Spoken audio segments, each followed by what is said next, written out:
आइए आज तीसरा सप्तक अज्ञेय द्वारा संपादित जो तीसरा सप्तक है इसकी चर्चा की जाए। और पिछले वीडियो में जो दूसरा सप्तक के ऊपर हमने वीडियो किया था उसमें इस तीसरे सप्तक के सन को दिया गया है। इसके बावजूद एक बार उसको रिपीट कर लिया जाए, चर्चा कर लिया जाए कि जो तीसरा सप्तक है वह 1943 में 8 जोड़ने पर ये 1951 ये दूसरा सप्तक हो गया, और फिर इसमें 8 जोड़ देने पर ये हो गया 1959 ये हमारा तीसरा सप्तक है। और इसी तीसरे सप्तक की चर्चा करनी है कि इस तीसरे सप्तक में कौन कौन से कवि हैं, क्या इस तीसरे सप्तक में तार सप्तक और दूसरे सप्तक से कोई कवि है या नहीं है। तो एक चीज़ स्पष्ट रूप से जान लीजिए कि 4 बार सप्तक संपादित हुआ और चारों बार में 7-7 ही कवि हैं, और किसी भी सप्तक में किसी अन्य सप्तक का कोई कवि शामिल नहीं है। तो इस तरह से तीसरे सप्तक में जो भी कवि हैं वो नए कवि हैं, न कोई तार सप्तक का कवि है और ना ही कोई दूसरे सप्तक का कवि है। और इस तार सप्तक और दूसरे सप्तक के बाद तीसरे सप्तक के कवि कौन कौन से हैं उन्हें भी हम एक सूत्र के रूप में देख सकते हैं। और वो सूत्र है,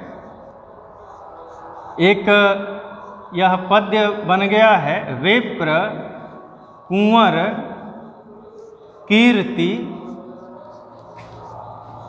केदार मदन और सर्वेश्वर दयाल। इसमें 7 कवियों के नाम हैं। अब इन नामों को विस्तार से हम देख लें कि कौन कौन से कवि हैं। तो पहले नंबर पर हैं विजय देव नारायण शाही। विजय देव नारायण शाही। फिर दूसरे नंबर पर हैं प्रयाग नारायण त्रिपाठी। तीसरे नंबर पर हैं कुंवर नारायण। इनको ज्ञानपीठ पुरस्कार मिल चुका है। आत्मजयी इनकी महत्वपूर्ण रचना है कुंवर नारायण। चौथे नंबर पर कीर्ति चौधरी।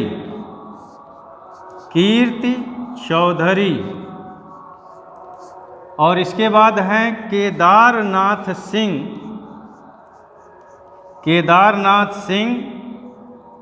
बलिया के, और ज्ञानपीठ पुरस्कार से पुरस्कृत कवि केदारनाथ सिंह। इसके बाद है मदन वात्स्यायन।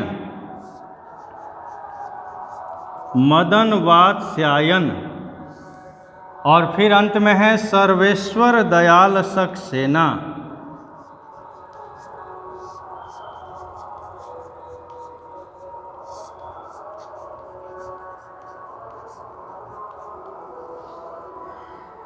तो ये हमारे 7 कवि हो गए, विजय देव नारायण शाही, प्रयाग नारायण त्रिपाठी, कुंवर नारायण, कीर्ति चौधरी, केदारनाथ सिंह, मदन वात्स्यायन और सर्वेश्वर दयाल सक्सेना। और इन नामों को रटने के लिए अगर हम इन पंक्तियों को रट लें कि विप्र कुंवर कीर्ति केदार मदन और सर्वेश्वर दयाल, तो मुझे उम्मीद है कि 7 बार अगर पढ़ लें तो याद हो जाएगा। और अगर पूछता है कि तीसरे सप्तक का कवि कौन है कौन नहीं है, तो इन सूत्रों के आधार पर हम आसानी से इसको हल कर सकते हैं। और जो परीक्षाएं आयोजित होती हैं उसमें अगर सामान्य हिंदी है या हिंदी मुख्य विषय है तो वहाँ भी बड़ी दमदारी के साथ ये सप्तक अपना स्थान रखता है। और निश्चित रूप से एक प्रश्न तो इनमें से पूछा ही जाता है, चाहे वो प्रकाशन वर्ष हो या संपादक का नाम हो या पहले दूसरे तीसरे के कवियों के नाम हों तो आप उसको समझ सकते हैं, उन कवियों के संबंध को समझ सकते हैं। और फिर अगले वीडियो में हम लोग चौथे सप्तक की चर्चा करेंगे कि चौथे सप्तक में कौन कौन से कवि हैं। लेकिन सबसे अधिक महत्वपूर्ण अगर सप्तक हैं तो तार सप्तक, दूसरा सप्तक और तीसरा सप्तक। तो जिस प्रकार से हमने आपको बताने का प्रयास किया, आप समझें और समझने के बाद आप निश्चित रूप से इसके ऊपर कमेंट करें। बहुत बहुत धन्यवाद।